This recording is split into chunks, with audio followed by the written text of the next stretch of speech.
Alright, what I want to talk about is replacing run capacitors. And the rules for replacing run capacitors is plus or minus 10 microfarads. And so if you have one that's rated for 50, the rules just for temporary replacement, you could go with a 45 up to 55. And another one is same or greater VAC. You'll find on the side of the capacitor, there's a VAC right there. And then this one right here says voltage, or got a V right there.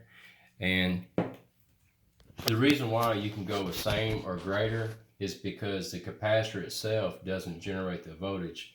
It's the back electromotive force that is created in windings is what causes a higher voltage. And so if you got a 370, you can go with a 440. But if you got a 440, you can't go with a 370. All right. And then also replacing start capacitors, same or greater, up to 20% microfarads. Now this is only temporary, if different than the OEM. And so this would be something to buy you some time overnight. And then also the VAC has to be same or greater. And it goes back to the same thing. It's just as far as the voltage. And then of course, start capacitors, they're only there to help start the motor, but it's not to stay in the circuit after it's running. And whereas the run capacitor, it stays in the circuit and then it doesn't drop out. It stays in there until the motor quit running or is de-energized. Another thing, wiring parallel the capacitors. And so I got a diagram right here. Here's a 40 and a 50. If you wire in parallel, it'll become 90 microfarads. And so I'm going to give you an example right here. And so if you take this, and it's kind of hard to see on here, but it says Herm. So if I take this Herm right here and wire this up to Herm right there on the capacitor, and then also take one other connection, goes from common right here, and then wire this to common. That should give me 90 microfarads. And because if you look on here, that says 40, that says 50. All right, so I'm gonna take my meter, and this one right here, it's got the symbol that shows right there for capacitors.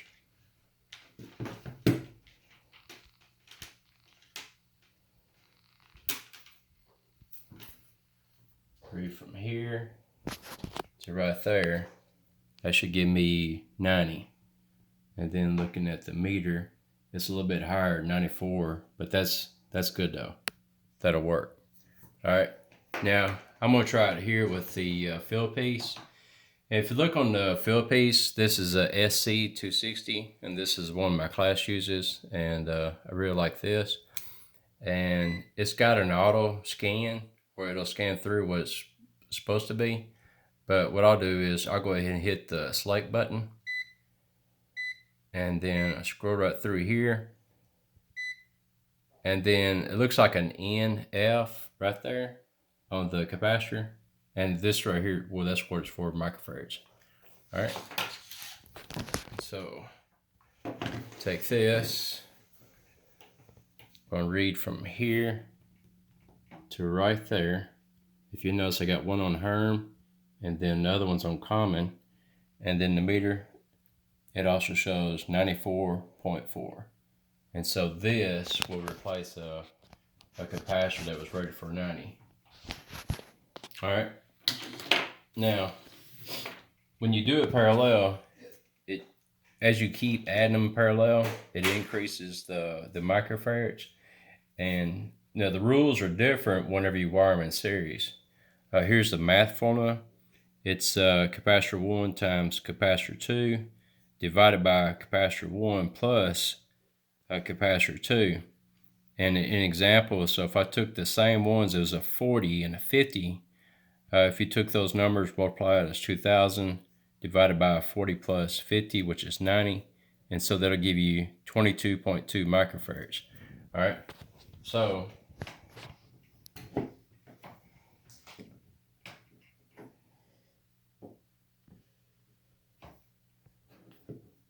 take the meter,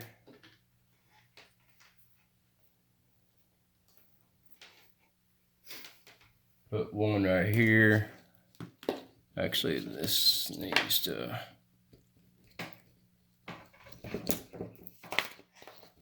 a little bit stiff, good enough, but that's good. So I got it Herm to Herm, and then when I take a reading, I'm gonna put this one on common, and then this other one, I'm gonna put it on common. And if you look on the meter, it's 23.2, and that's wiring the capacitors in series. And so, in other words, that's going, there's common right there is by itself, and then I wired up from Herm to Herm, and then taking the reading on the common. And that's going in series. This is like if you had an emergency, where if you needed a capacitor and you didn't have it, and so you can take two other capacitors, wire them up, and it'll give you what you need. Another thing too, if you want to check capacitors to see if they're good,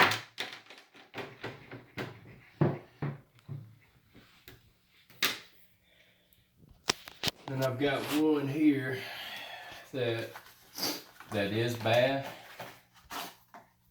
and you'll notice these. See how stiff it is? And then this right here, it's flush. Those are typically means they're good. Now the only way you can know if capacitor is actually good is to take your meter, and then you would read, like here's the common, and then would read over here on Herm. No, I mean that's actually on fan. Fan is 5 microfarads. That's what it's rated for. Then also we'll read right here, 41.3, and this one's rated for 40, and that's good. And it gives you a tolerance on the side, which is plus or minus 6%. And so what you do is just take 40 times 0.06, and that'll tell you how much over or under the 40 you can go. All right. Now this one right here, if you'll notice the top right here, it's swollen pretty bad right there, and that's a lot different than this one. And another thing too is that this capacitor, see how it rocks back and forth? That capacitor is bad. And so I'm going to show you what it would show on a meter. So if we go from common, go to Herm, and it shows 1 microfarad, and that's between common and Herm. And the capacitor should have been 35. And so this one is bad.